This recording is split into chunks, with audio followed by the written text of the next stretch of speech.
In 2014, Ubisoft Reflections, in collaboration with Ivory Tower, were onto something big. They had decided to take everything we knew about racing games and go bigger. Not just a racing game that would be online, but one that would feel like an authentic racing MMO, an experience unlike any other. Unfortunately, the game itself was hindered by quite a few shortcomings, ranging from its Fast and Furious style to its gameplay mechanics that just felt a little off. Vehicles felt heavy, sluggish from time to time, and overall, the world just felt empty. While beautiful, no doubt, it was also one that had just kind of suffered from this hollow feeling. Like nothing you did actually mattered, and nothing you did really benefited the way that you would play. Fast forward 4 years later, and it seems that Ubisoft Reflections and Ivory Tower have now heard all of our concerns. Not just game critics and YouTubers alike, but everybody that actually wanted to enjoy the crew. And this means the addition of both land, sea, and air vehicles. The two latter being the boat that I'm mentioning that are the newest pieces to this entire series. Now, one may be wondering, how do you improve upon a game while adding in two new forms of racing, as well as all the stunts that would be coming with them? Well, that's actually a really good question to ask. Luckily for Ubisoft Reflections and Ivory Tower, since they're collaborating once again, everything feels natural. Airplanes feel that just by the tilt of a controller's thumbstick, your plane is actually going to respond properly. While on the ocean, holding back your thumbstick makes the boat feel authentic. You actually get to feel your boat tilt back and almost seem like it's responding to you 100%. This is something extremely important for both of those racing styles. Then add in a fact that you're once more getting to take to land in all forms of land racing. This means off-road, on-road, motorcycle, trucks, cars, drifting, you name it, it is back. Now, that also means that there's other rooms for Ubisoft Reflections and Ivory Tower to expand, and they have. That primary area being exploration. They have given you a lot more to do this time around. It's a world that both feels alive and threatening all at once. You will have to spend time, as you can see here, taking a chance to do some photo opportunities. This means hunting down local wildlife, getting a picture with them, going to rest stops, taking pictures of those, and ultimately getting a feel for the landscape, appreciating the artistic nature of the game outside of its racing-driven mechanics. This does mean, however, racing has not been put on the back burner by any means. Your achievements are yours to have, whether it's sitting down for 30 seconds to take a picture, or burning nitrous and absolutely obliterating your opponents by just taking off down the road ahead. Now, do keep in mind, while many of this game's aspects have been improved, the biggest aspect that has improved overall is its social aspects. The aspects that you want to share your photos, that you want to have these memories and experiences with your friends, not just by yourself. So it's actually really nice. It's beautifully expanded upon, and it feels like an overhauled system that is way too late in its arrival, but it came at some point eventually. Now, several things that have improved as well are graphics and animations. Vehicles look realistic, roads look realistic, the world around you looks photorealistic. It feels alive. Even the shadow and lighting effects are superb. They're miles ahead of the original titles, and the surprising thing here is the fact that Crew 2 is not downgraded by any means from its E3 trailers to execution. What you're seeing is what you got, something that has been criticized in Ubisoft's past, and luckily they have looked on and carried forth and delivered a game that we've all deserved in the years to come. Now, surprisingly enough, with all of this being said, things that were in the first game have returned. Unlike the first game, you're no longer hunting down gangs and racing to find out who killed your brother and why. This time around, you are an athlete. Your whole goal in the game is to build as much reputation as you can, buy new vehicles, and carry on being the best of the best.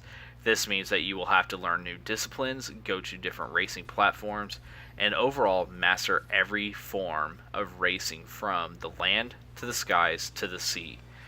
This also means upgrades, lots of upgrades for your vehicles across the board. And you're not going to be just mastering one or two cars, or one or two planes, or one or two boats. There are hundreds of vehicles to explore. And right in the beta, we haven't seen everything Ubisoft Reflections and Ivory Tower have for us. We're only seeing a small scale of what there is to offer. Now, this being said, the Crew 2 does have a few minor issues underneath its belly. One, I haven't experienced the chance to race against friends. It doesn't seem like that is actually available at this time. If it is, I would love to know how to do it, because it would actually be amazing to experience. Even then, boat races, airplane races, car races all feel authentic, even without your friends. Just traveling together feels even better. Building your crew, I can imagine, is going to be astonishing. I can only imagine what it would feel like to see these waves reacting to my boat, feeling my friends pushing up against it just to get ahead of me. The whole game itself is an authentic and almost realistic experience, especially since Ubisoft Reflections and Ivory Tower have gone above and beyond in delivering the experiences we know, we want, and love.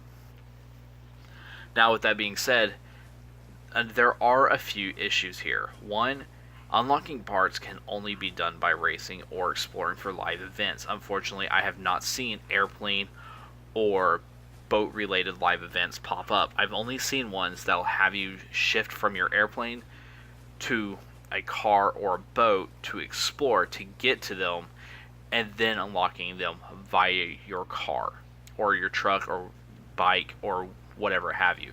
For me, I used my Doom Buggy quite a bit, but I also used my truck more often than not. Luckily for us, this also means Ubisoft Reflections and Ivory Tower are taking note on the fact that we want a lot more to do. There are dozens upon dozens of challenges. There's dozens upon dozens of customizations to unlock. Even in the beta, things were very bare bone. You weren't getting this fully rounded out, fully hammered and edited game. Instead, you were getting a game that truly felt like it was trying to blend and merge two genres into one, and successfully doing it this time around. Whether it's the transition to boat racing from airplane, or from boat to car, or from boat to plane, again, it all just feels natural. It doesn't feel that it was forced. It doesn't feel that they're isolating one player from another. It truly feels like Ubisoft has decided they want to offer multiple gameplay genres for multiple types of fans. They know that there will be some who focus on boats, or there will be some that focus on airplane, or there's going to be others that focus on various land-typed racing, whether it's drifting, pro, street, whatever have you. There is something for everybody. And for me, that was the one thing that became most astonishing with this beta, was the fact it didn't feel empty, it didn't feel hollow.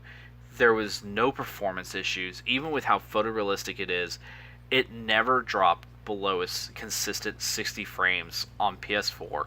On PC, it stayed consistently even higher, which was rather admirable for a crew game, especially since in the past I have felt a little disappointed in my previous experiences. But fortunately for us, the Crew 2 is something I'm extremely excited for, something I cannot wait to get my hands on, and it truly shows that Ubisoft Reflections and Ivory Tower have listened to all critical feedback necessary in order to succeed a second time around. This means the Crew 2 will be one of my most anticipated games of 2018, and possibly one of my most anticipated racing titles of this generation. And that's saying a lot, since I did lean in favoritism towards Project Cars 2 over both Forza Motorsport 7 and Forza Horizon 3, especially since those are some of my favorite titles out there. Luckily for us, this doesn't mean the Crew 2 is going to replace them, but rather it's going to offer a new landscape for them to explore. Now, if you have any curiosities about the game, please let us know in the comments below. I will gladly answer them as soon as I can. I'm Dustin, your host here at Blast Away the Game Review. I hope you all have a wonderful week, and we will talk to you soon.